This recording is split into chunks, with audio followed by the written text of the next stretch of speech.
E quando você tem que suceder alguém que foi muito bom no que fez, é mais complicado ainda. Eu fico imaginando aqui, quando Josué tem que substituir Moisés, não é uma tarefa fácil, porque qualquer coisa que seja feita, qualquer decisão que seja tomada ali naquele lugar, vai existir a comparação. Ele vai ser levado a um nível de comparação, dizendo assim, mas Moisés fazia assim, mas Moisés conseguia desse jeito. E isso acaba destruindo, né, a nossa identidade. Isso causa dentro de nós medo, incerteza. Elias, ele representa os profetas, ou seja, existia um nível de autoridade muito grande. Eles esperavam e eles conviviam com Elias, vendo os seus sinais, vendo as suas sentenças, vendo o cumprimento da sua palavra, enxergando e sentindo também e sendo afetado pelas palavras que Elias estava declarando sobre a nação, vendo Elias orar e o fogo descer e existir resposta, e de repente Deus recolhe Elias, não numa carruagem de fogo, mas recolhe Elias num redemoinho. E Eliseu, ele fica com a responsabilidade de dar continuidade àquilo que Elias recebeu do Senhor. Ele tem a responsabilidade de ir além do que Elias foi. Ou seja, é extremamente difícil. É uma coisa complicada para todos nós. Eu já substituí pessoas bem-sucedidas em lugares e encontrei muita dificuldade para romper por causa das comparações. Já substituí pessoas que fracassaram e é sempre mais fácil porque você consegue muitas vezes trazer uma resposta mais rápida e não existe tantas comparações, ou as comparações que existem, elas são positivas e isso te empurra para frente. Mas quando você chega numa situação dessa, você vai ter problema. Você vai enfrentar situações adversas. Você já viu quando você está começando algo? Você fica inseguro. Quando eu comecei meu ministério e comecei a ministrar a palavra de Deus, eu tinha tanta dificuldade no falar, tanta dificuldade no orar. Às vezes, as minhas orações, eu conseguia falar 30 segundos. Às vezes, quando eu ia ministrar sobre a oferta que o meu pastor me deixava, eu tinha medo, eu levava uma série de coisas anotadas, e mesmo assim eu me atropelava todo, e quando descia, tomava uma dura ainda, falando assim: Alexandre, eu estou cansado de te ensinar, e você não aprende, puxa vida. Mas aquilo não era para me destruir, aquilo era para me encorajar a ser melhor.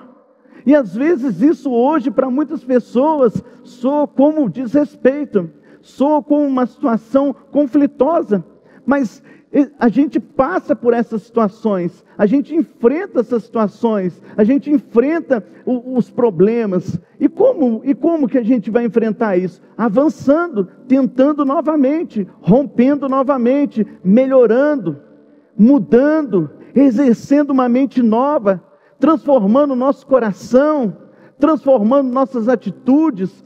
E isso traz estranheza, isso traz conflito dentro de nós. Principalmente quando você inicia, mas você precisa saber quem é você. Eliseu, ele sabe que os anos da qual ele ficou diante de Elias foi para que ele fosse treinado para aquele momento.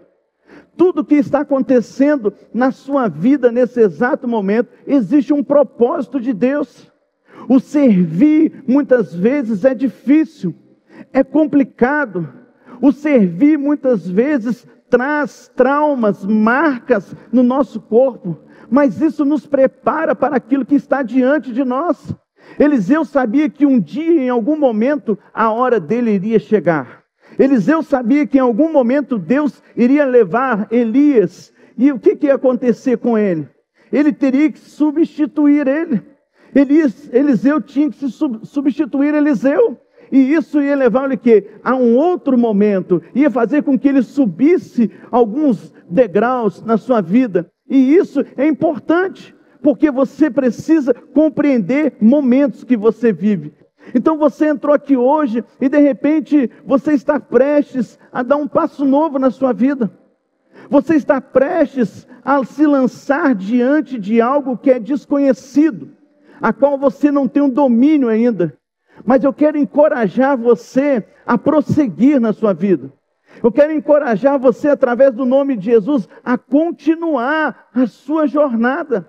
A continuar, mesmo que você tenha medo, mas que você continue. Mesmo que você se sinta apertado, sufocado, mas que você continue. Porque Deus, Ele há de testificar, de confirmar aquilo que Ele tem na sua vida. Tudo o que aconteceu na sua vida não foi obra do acaso. Nós cristãos não somos obra do acaso. Nós cristãos, nós não vivemos por sorte. Nós cristãos, nós não vivemos por coincidência. Nós cristãos vivemos pela vontade poderosa de Deus na nossa vida, e que Ele tem o controle de todas as coisas na nossa vida. Ele pode todas as coisas. Ele diz que Ele pode agir e ninguém pode impedir. Ele diz que Ele tem o controle absoluto das coisas. Ele diz que ninguém pode escapar das mãos dele. Ou seja, Ele está dizendo: eu tenho controle. Você precisa ser um Eliseu aqui nesse lugar hoje. Você precisa dar continuidade àquilo que você está recebendo do Senhor. Você precisa dar continuidade à sucessão daquilo que o Senhor está te entregando. Você precisa continuar se movendo debaixo de um espírito de glória, de um espírito de avanço, de um espírito de encorajamento, de um espírito de desafio. Mas você precisa entender que quando Deus, Ele chama você, quando Deus, Ele se move a seu favor, quando Deus resgata você, quando Deus entrega algo à sua vida, é para desafiar para algo maior. Você tem que entender que os seus desafios, eles são crescentes aqui. Se você acha que a sua vida, ela vai permanecer da forma em que ela está, eu quero dizer que você está enganado, porque ora, ou você vai ser empurrado pelas circunstâncias, ou Deus vai empurrar você com as próprias mãos dele, para que você chegue aonde você precisa chegar. Você precisa